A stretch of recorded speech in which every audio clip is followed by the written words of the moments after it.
انا ماليش دعوه، انا عايزه كرتون. اه، انا عايزه كرتونه. انا منطقتي ما بيتوزعش فيها كراتين. انا مالي، انا عايزه كرتونه من اللي فيها رز وزيت وسكر.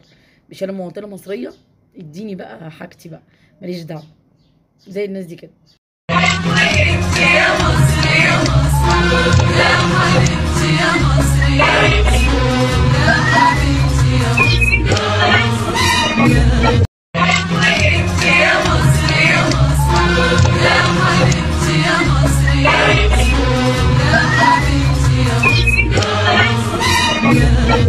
يعني شفت الست بتقول لك هخلص عايزه امشي، يعني الست مستحمله بالعافيه يعني وقاعده وسايبه عيالها في البيت، وبتسقف غصب عنها وبتاع يا عم خلص اديني حاجتي عايزه امشي. يعني في استغلال اكتر من كده للناس الغلابه؟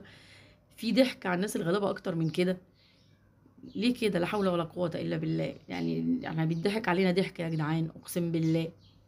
بس برضه انا ماليش دعوه، انا عايزه كرتونتي. انا عايزه كرتونه يلا بقى. اشتركوا في القناه والنبي يا جماعه، ووصلوا قناه 1000 مشترك. خلاص، ماشي. صباحكم زي الفل. السلام عليكم.